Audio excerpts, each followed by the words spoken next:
Bismillahirrahmanirrahim. Assalamualaikum warahmatullahi wabarakatuh. Alhamdulillah.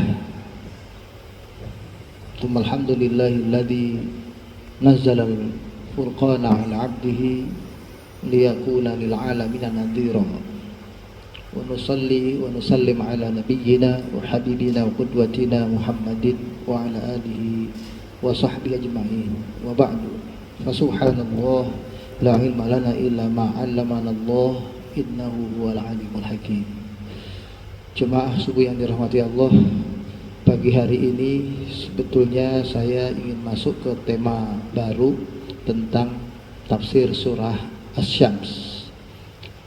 Karena surah Asy-Syams ini sering dibaca ya pada waktu sholat subuh, dan saya berusaha untuk nanti apa-apa yang dibaca oleh imam di saat sholat itu coba kita akan lebih memahaminya, coba kita akan lebih menguasainya. Nah, tapi surat Al-Baqarah sekarang sering dibaca sama imam, dan ini mudah-mudahan buat kita, jadi kalau jadi makmum kita lebih bisa menghayati bacaan yang dibaca itu. Surat Asy-Syams ini termasuk minal Makkiyah, surat yang turun di Mekah sebelum Nabi hijrah ke Madinah. Secara asbabun nuzul, surah ini turun sebagai surah yang ke-26. Ya, surah yang ke-26. Sebelumnya itu surah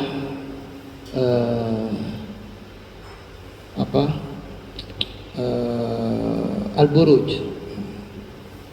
Jadi dia ini turun sesudah surah Al-Buruj, surat yang ke-26. Tapi kalau menurut urutan surat yang ditulis dalam Al-Quran, dia adalah surat yang ke-91 setelah surat Al-Balad ya. Kita lihat terjemahannya dulu. Bismillahirrahmanirrahim. Wasyamsi wa duhaha. Uqsimullaha aqsamallahu bisyams wa aqsama biwaqtin irtifa'iha ba'da tulu'iha min masyriqiha. Allah bersumpah di sini demi matahari, wa duhaha, dan apa yang membuatnya terang. Jadi demi matahari dan terangnya, bukan sinarnya ya, tapi yang berdampak terang. Makanya sebagian ahli tafsir berpendapat bukan hanya di pagi hari, tapi sampai maghrib, sampai matahari nggak ada, itu namanya duhaha. Selama masih ada cahaya terang, nah itu adalah sumpah Allah demi matahari dan dampak terangnya. Wal qamari idza talaha, dan demi bulan yang mengikutinya. Talaha itu mengikutinya. Nanti saya terangkan. Wan nahari idza jallaha, demi siang. Ini sumpah Allah terus itu. Allah bersumpah terus demi siang, idza jallaha, apabila siang itu menampakkan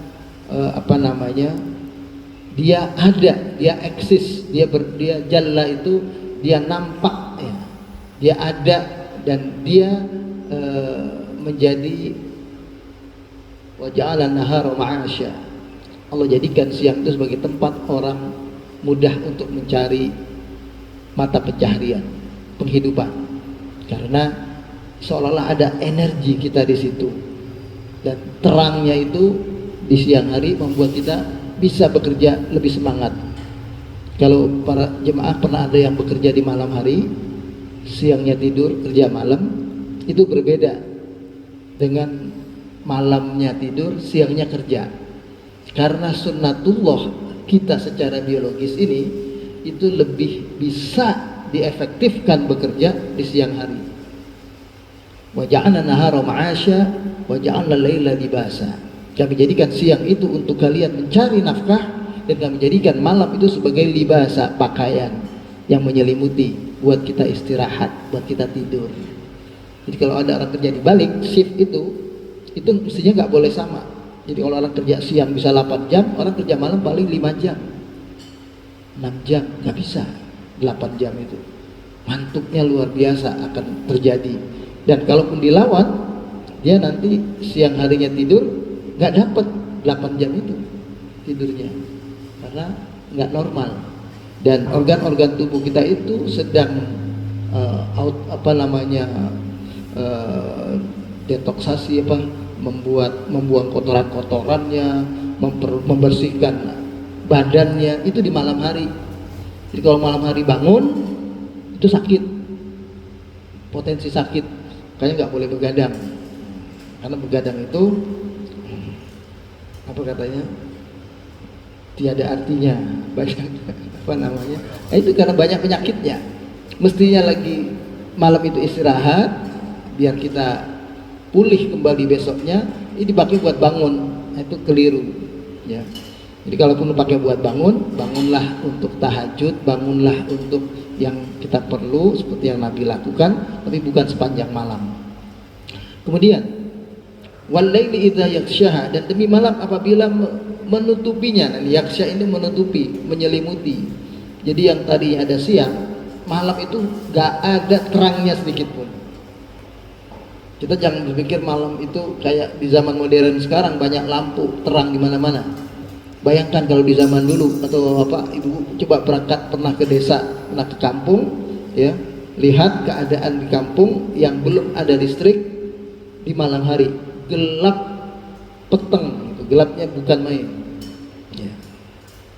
Wa nafsi wa masawaha, dan demi jiwa, demi nyawa kita sendiri semua, wa masawaha, dan apa yang membentuknya, menyempurnakannya. Jadi jiwa ini diartikan sebagai badan ruhani kita yang perlu kita islamkan, yang perlu kita jadikan dia taat. Itu nafs. Ruh dengan badan ketika menyatu, dia menjadi nafs. Nafs inilah yang perlu diislamkan.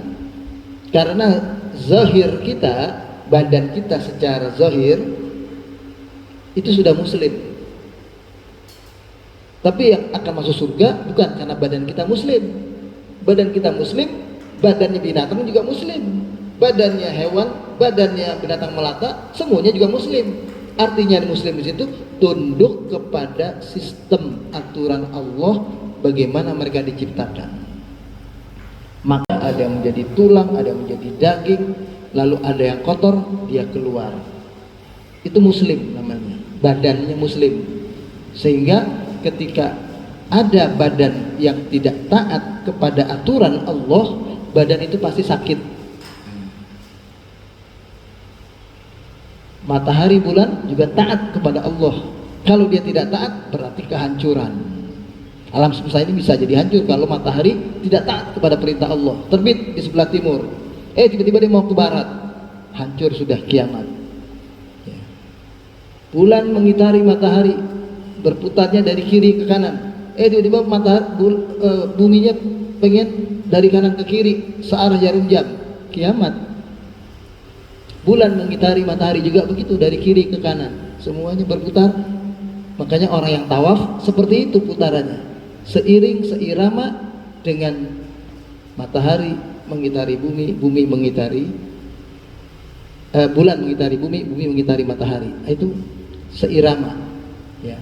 Jadi kita sebetulnya disuruh jiwanya pun harus sama dengan kita secara biologis.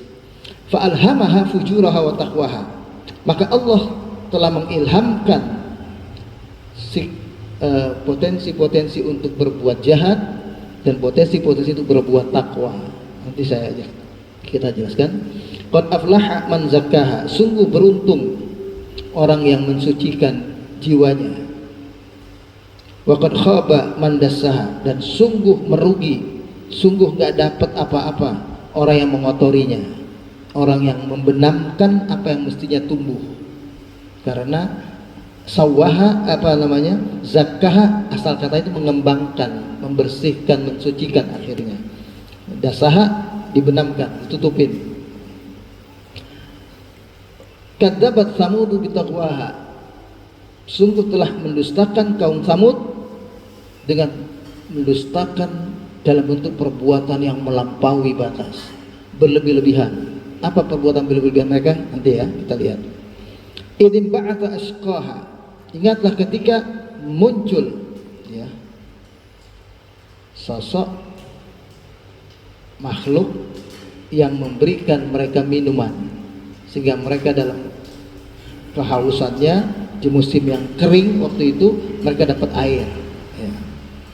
Faqala lahum Rasulullah, maka berkata kepada mereka utusan Allah ya, Nabi Saleh ya, kenaan kaum Samud ini. Naqat Allah itu adalah unta Allah yang memberi kalian minum itu. Wasuqiyaha, dia yang kasih kalian minum, dia yang kasih kalian, menjadi sebab Allah turunkan hujan, jadi sebab Allah kasih kalian air. Kayak kita ini mungkin kalau dilihat manusianya, mungkin Allah nggak pengen turunin hujan, tapi yang Allah lihat adalah binatang-binatang, kucing, ayam, binatang-binatang yang ada di hutan-hutan yang perlu air. Allah kasih hujan turun bukan buat kita sebetulnya, buat hewan-hewan itu barangkali, karena kitanya sudah durhaka. Kalau bisa dipilih binatang di sana, manusia di sini, makanya sebelah sini nggak dapat hujan, di sana yang dapat hujan. Itu kalau sudah maksiat manusia luar biasa, maka hujan itu sebetulnya turun bukan untuk mereka. Fakadzabuhu fa'aqaruha, maka mereka mendustakan Nabi Saleh, fa'aqaruha, dan lalu mereka durhaka, mengingkarinya. Ya, kalau di sini nanti kita lihat fa'aqaruha itu diartikan fakadzabu rasulahum fi sya'nin naqah, mereka mendustakan nabi mereka yaitu Nabi Saleh dalam persoalan unta ini. Faqatalaha ashqahum, lalu mereka membunuhnya. Fa'aqaruha, mereka menyembelihnya, mereka membunuhnya. Fadamdama alaihim rabbuhum, maka kemudian Allah hancurkan mereka, Tuhan mereka menghancurkan mereka, bidan bihin, karena sebab dosa mereka. Nanti menarik ini, bidan bin, bukan bidunu bihim. Dzanbun itu dosa satu, dzunub dosanya banyak. Fasawaha, maka Allah bikin mereka rata, disiksa semuanya, diazab Allah semua. Wala yakhafu uqbaha, dan Allah tidak takut dengan apa yang akan terjadi setelah orang-orang ini semua dibinasakan, dihancurkan oleh Allah. Baik, kita lihat Allah bersumpah. Kalau Allah bersumpah, maka artinya isi sumpahnya sangat perlu untuk kita perhatikan, untuk kita cermati. Dia adalah sesuatu yang sangat istimewa untuk menjadi bahan renungan buat kita, bahan tafakkur buat kita. Allah sumpah, wasyamsi waduhaha, demi matahari dan apa yang meneranginya. Dampak dari sinar itu membuat terang. Walaupun ada sebagian ahli tafsir mengatakan itu waktu pagi, tapi sebetulnya ya siang, ya sore, selama dia masih bersinar, maka itu yang disebut waduhaha. Jadi dari mulai syuruk sampai ghurub itu disebut waduhaha, demi matahari. Dan kita bayangkan hidup tanpa matahari. Bayangkan kalau Allah jadikan kita itu terus menerus malam tanpa siang, apa yang terjadi? Atau sebaliknya, dalam surat Al-Qasas, surat yang ke-28 ayat 71, Allah katakan begini, Qul ara'aitum in ja'alallahu 'alaikumul laila sarmadan ila yaumil qiyamah man ilahun ghairullahi ya'tikum bidiya afala tasma'un. Mendustakan kebenaran ajaran Islam ini. Kalian coba berpikir sedikit, seandainya Allah menjadikan kepada kalian malam berlangsung terus menerus sampai hari kiamat, tidak ada siang, maka siapakah ilah, siapakah Tuhan selain Allah yang mampu mendatangkan sinar matahari itu? Afala tasma'un, apakah kalian tidak berpikir? Melalui pendengaran itu bisa mengajak kita berpikir ya. Ayat berikutnya 72, Qul Ara'aitum in ja'alallahu 'alaikumun nahara sarmadan ila yaumil qiyamah man ilahun ghairullahi ya'tikum bilailin taskununa fihi afala tubsirun. Katakanlah wahai Muhammad juga kepada mereka, kalian ini coba berpikir, seandainya Allah menjadikan untuk kalian siang hari ini terus menerus, nggak ada malamnya, nggak ada gelapnya, siang terus sampai hari kiamat, siang terus, maka siapakah Tuhan selain Allah yang bisa mendatangkan adanya malam? Taskununa fi, yang membuat kalian di situ beristirahat dengan tenang. Itu jelas, itu malam untuk tenang, ya, untuk beristirahat. Afala tubsirun, maka apakah kalian tidak berpikir melalui penglihatan kalian? Jadi kalau siang-siang itu kita disuruh gunakan maksimal alat berpikir kita melalui penglihatan. Kalau malam hari gunakan maksimal alat berpikir kita melalui pendengaran. Jangan melalui penglihatan di malam hari, nggak mampu mata itu lama-lama melihat karena gelap. Ya, jadi kalau baca yang bagus itu yang terang siang. Jadi kalau malam itu banyaknya mendengar, makanya sholat kita dari mulai malam, maghrib, isya, subuh, jahar sholatnya, karena yang berfungsi banyak itu adalah pendengaran. Tapi kalau zuhur, asar, karena penglihatan, kita disuruh lihat imam betul, lihat makmum depan kita itu, karena memang sholat itu siang hari itu yang berfungsi maksimal itu adalah penglihatan. Wa min rahmatihi, ayat berikutnya, dan karena sebab rahmat Allah, ja'ala lakumul laila wan nahar litaskunu fihi wa litabtaghu min fadlihi wa la'allakum tashkurun. Demikianlah yang telah terjadi karena sebab rahmat dari Allah, Allah telah jadikan untuk kalian malam dan siang.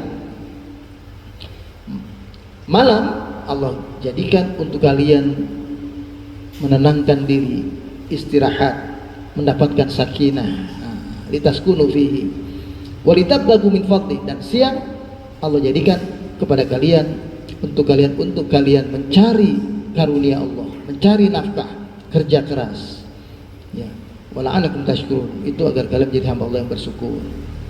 Baik, yang kedua, wal qamari idza talah, demi matahari, demi bulan, idza talah, mengikutinya.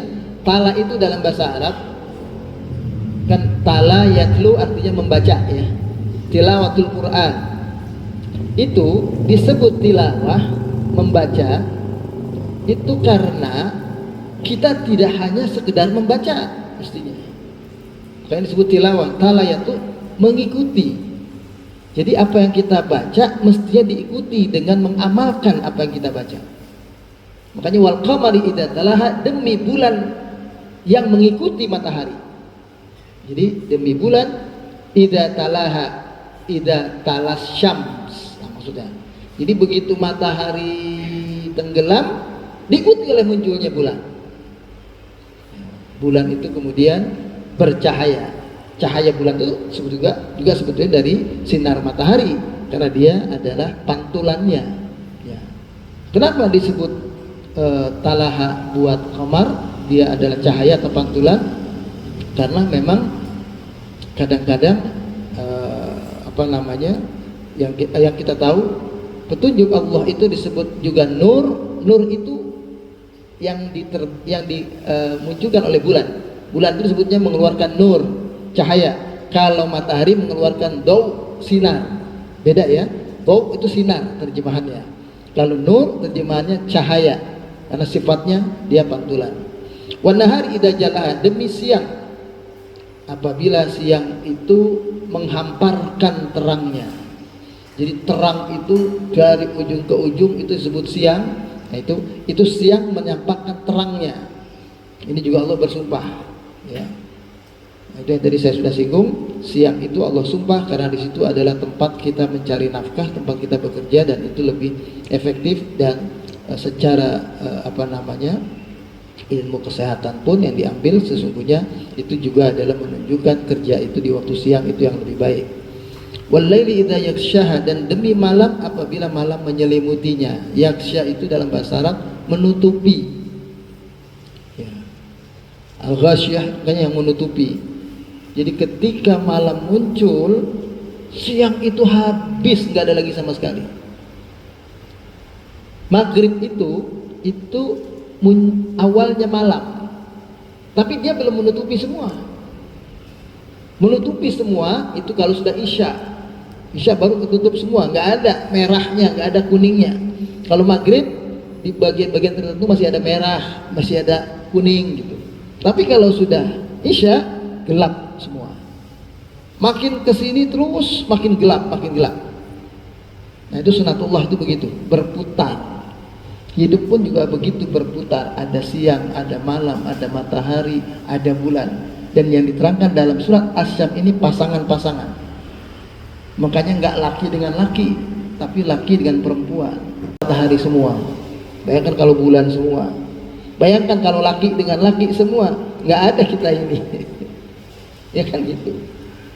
Lalu Adam dan Yusuf, manusia pertama dan kedua, nggak ada kita ini semua. Yang ada Adam dan Hawa. Ya. Kemudian was-sama'i wa ma banaha, dan demi langit. Allah bersumpah demi langit, wa ma banaha. Wa ma banaha itu artinya lebih lanjut ya. Was-sama'i wa ma banaha, sebentar saya lihat kalau dalam keterangan di tafsir ini.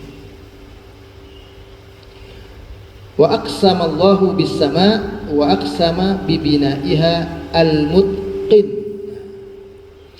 Allah bersumpah demi langit dan apa yang kita bisa bayangkan pembinaannya, jadinya dia, pembangunannya, wa ma bana, dan apa yang membuat dia terbangun seperti itu. Kita bisa melihat rumah-rumah, istana-istana itu, salah satu keindahannya dilihat karena atapnya. Ya.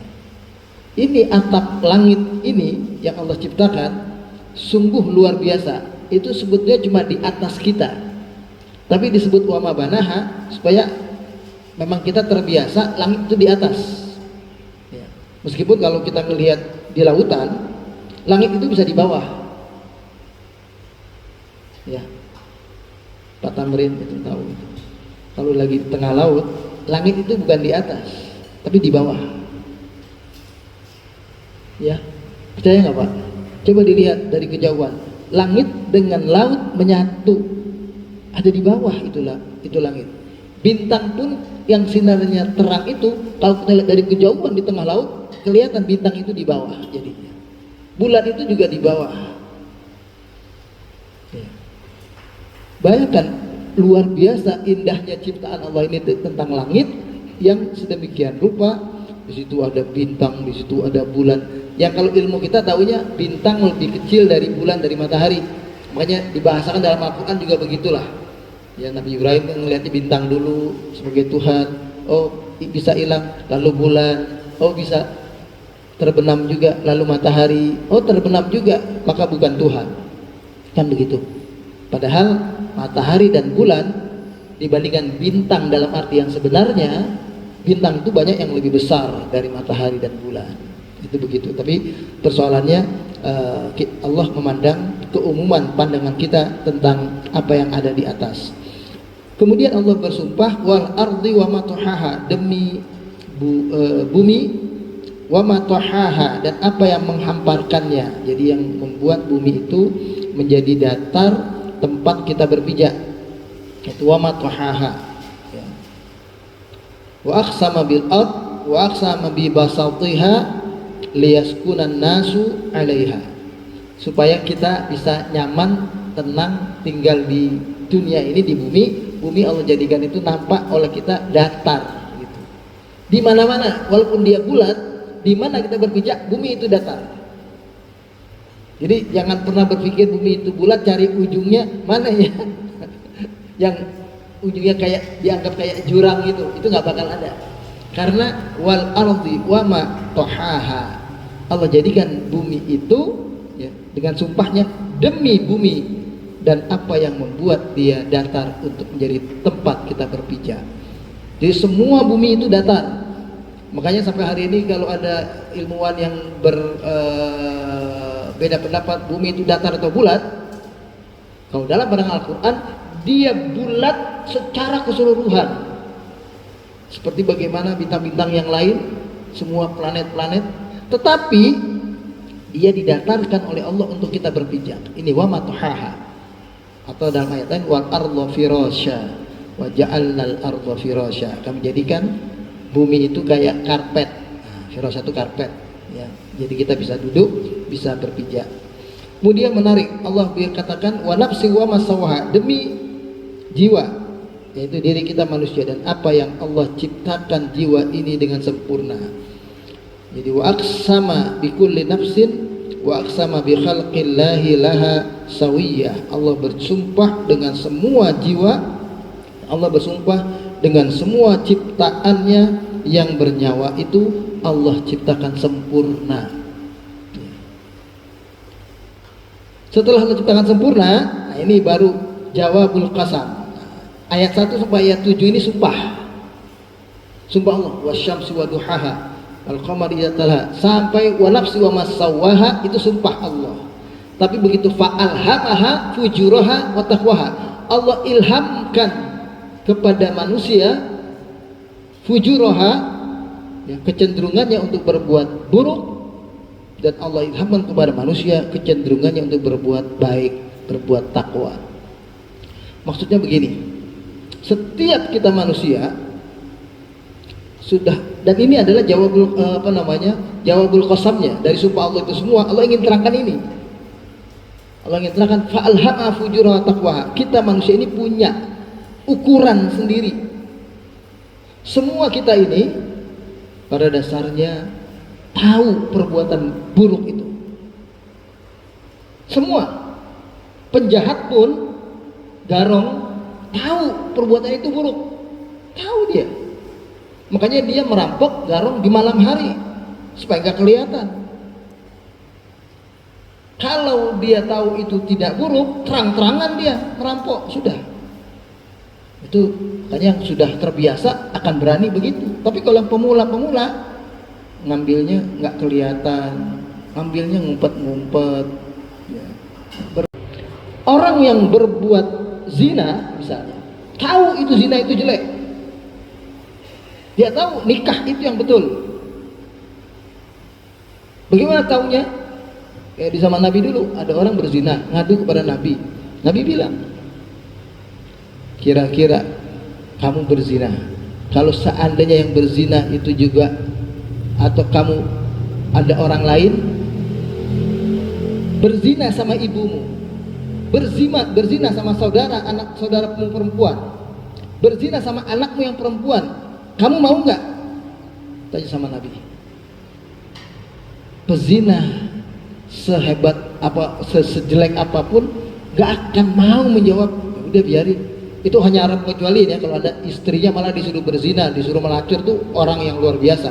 Tapi pada dasarnya manusia tahu itu tidak baik. Dia hanya mau berzina untuk dirinya. Tapi begitu saudaranya berzina, ibunya berzina, anaknya berzina, dia nggak suka. Sama dengan maaf perokok. Perokok juga udah tahu rokok itu jelek. Nggak ada perokok yang tidak tahu rokok itu jelek. Ya. Makanya nggak ada perokok yang mau mendidik anaknya jadi perokok. Nggak ada. Karena dia tahu itu jelek. Nggak akan mungkin, nak, jadilah perokok yang bagus. Begini nak cara merokok yang bagus. Nggak ada. Dia mau merokok tapi dia nggak mau anaknya merokok. Dia nggak mau istrinya merokok. Karena dia tahu itu jelek. Itu namanya fujur. Fujur itu sudah ada dalam diri kita. Apa sisi pandangan kita sebagai manusia yang Allah berikan ilham. Ilham itu adalah bisikan inspirasi, boleh dibilang begitu.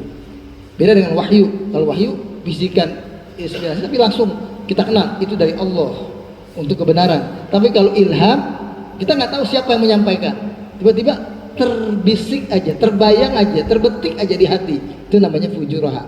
apa namanya, ilham itu di situ. Nah ilham kita ada dua, fujuraha wa taqwaha. Kita tahu mana yang fujur, mana yang takwa, itu kita udah tahu, Allah kasih sebetulnya. Pada dasarnya begitu, manusia tahu. Coba apa sebut kejahatan yang orang anggap itu buruk, tapi dia tidak anggap buruk? Ada nggak? Membunuh, dia tahu itu buruk, membunuh. Dia hanya mau membunuh orang lain, ada mau ambil hartanya. Coba kalau yang dibunuh adalah dirinya. Coba kalau yang dibunuh adalah istrinya, yang dibunuh adalah anaknya, dibunuh adalah ibunya, dibunuh adalah bapaknya. Nggak mau dia. Maaf, kita yang sehari-hari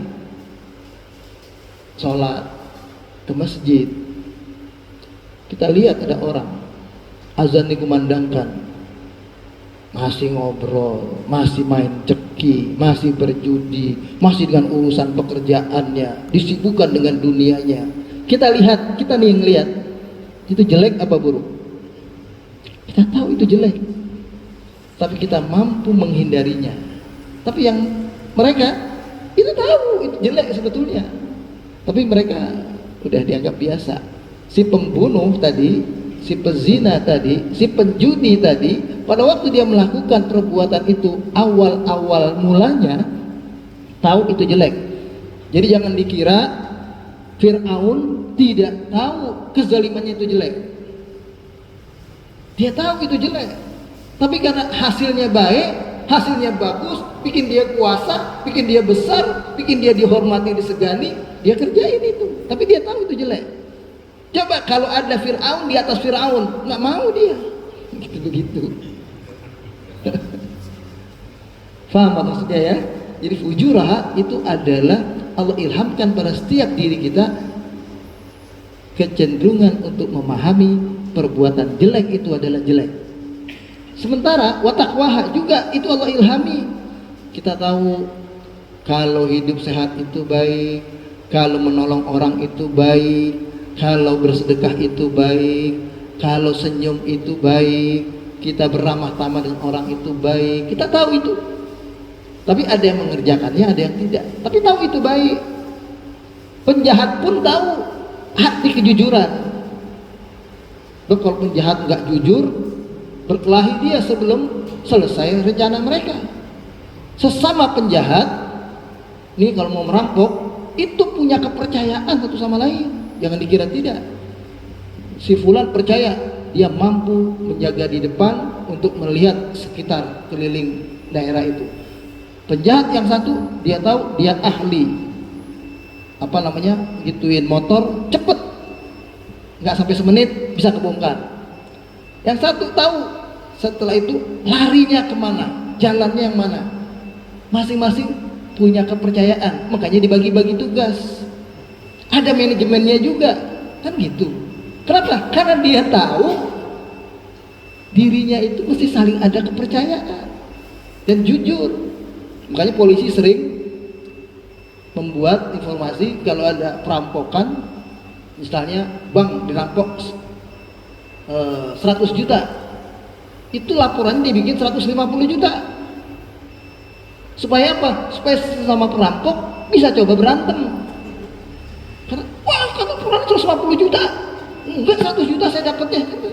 Itu udah bisa berantem dia. Nah itu begitu. Laporan polisi begitu, Pak.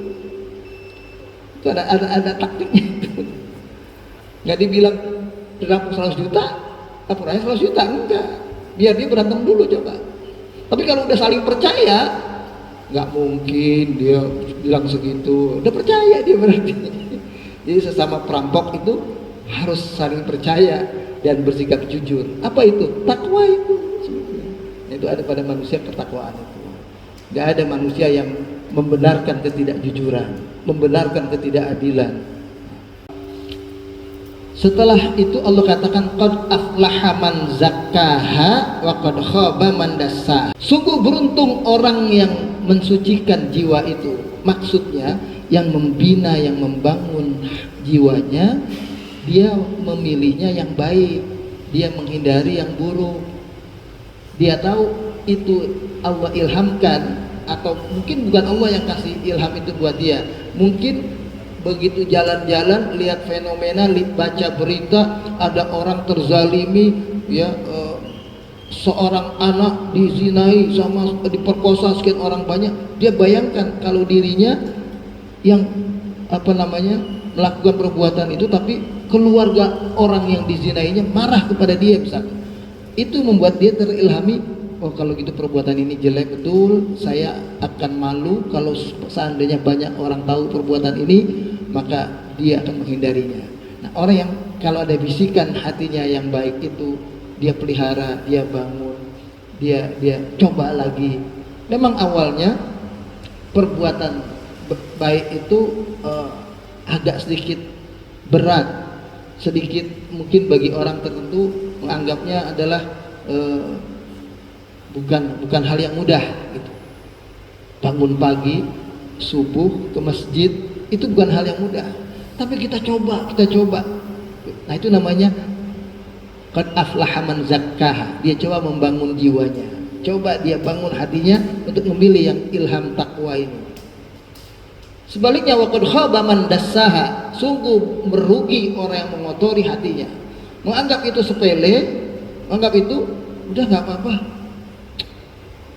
Ngambil enggak kelihatan ini, ambil juga sedikit, udahlah. Misalnya kayak kita ada pohon buah banyak, jambu atau mangga atau rambutan di rumah orang, sama jalanan nggak beda jauh dikit gitu. Terus kebetulan yang punya rumah lagi pergi lebaran, buahnya ranum, ini kan menarik ini. Udah, anaknya mau ngambil itu, bapaknya bilang ya udahlah ambil 1-2 nggak apa-apa lah, kan gitu suka. Begitu dia ngomong udahlah ambil 1-2 nggak apa-apa, si anak itu akan terbetik bahwa mengambil jambu yang bukan punya dia itu nggak apa-apa. Besok tanpa sepengetahuan bapaknya dia ambil jambu orang lain lagi, dia ambil lagi, terus menerus. Itu awal mulanya dari sedikit orang berbuat jahat itu. Maaf, kita ini punya potensi untuk korupsi semuanya. Sekarang kita nggak korupsi nih karena kita nggak punya jabatan, karena kita nggak punya kekayaan. Coba Bapak dikasih jadi menteri, dikasih jadi dirjen, dikasih jadi punya kedudukan kejabatan yang istimewa. Maaf, bukan tidak mungkin kita juga korupsi. Awalnya dari yang sedikit. Sedikit itu apa misalnya?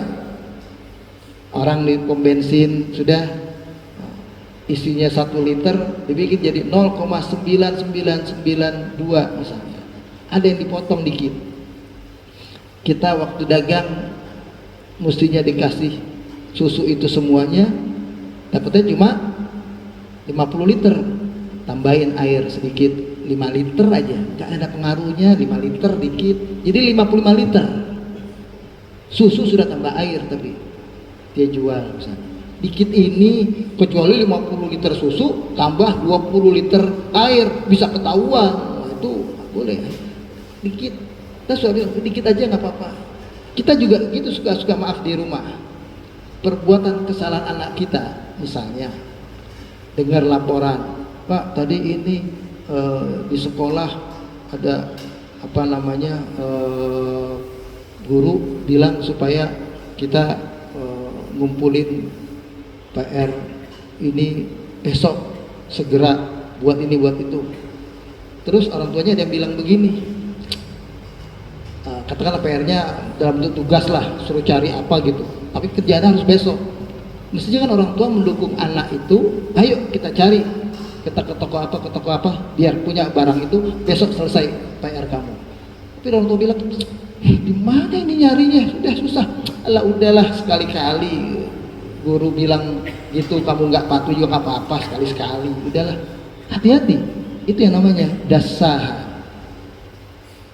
Dosa besar kita ini bukan diakibatkan oleh perbuatan dosa kita sendiri langsung dosa besar, tapi dikumpulkan dari dosa-dosa kecil lama-lama menjadi besar, itu jadi dosa besar.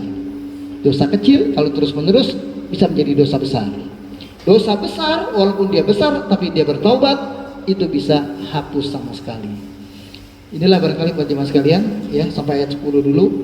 Ayat yang ke-11 sampai ayat ke-15 ini tentang kaum Samud yang punya unta. Karena kaum Samud itu adalah kaum yang pandai Wa thamudal ladzina jabu sakhra bil wad. Ini sekedar penjelasan awal saja. Kaum Tsamud itu adalah kaum yang mampu membuat sakhra itu, batu-batu besar itu bisa diotak-atik. Kalau Ibnu Abbas mengatakan itu bisa diukir, digambar. Jadi dia bisa bikin tuh rumah cantik dari batu-batuan yang besar yang mereka bisa gambar semua. Jadi ahli-ahli lukis, ahli-ahli itu di zaman kaum Tsamud itu sudah ada. Kerajinan Jepara itu baru. Tapi kerajinan kaum Tsamud lebih hebat dari orang Jepara dulu. Kan kalau orang Jepara yang diukir kayu, gampang Pak. Tapi kalau orang Tsamud yang diukir itu batu. Bisa dibayangin, batu diukir. Jadi apa semuanya. Nah, kita akan lihat durhakanya mereka setelah itu. Ini sebagai contoh buat kita. Ini contoh orang yang fujur. Saya kira itu. Lebih kurangnya saya mohon maaf.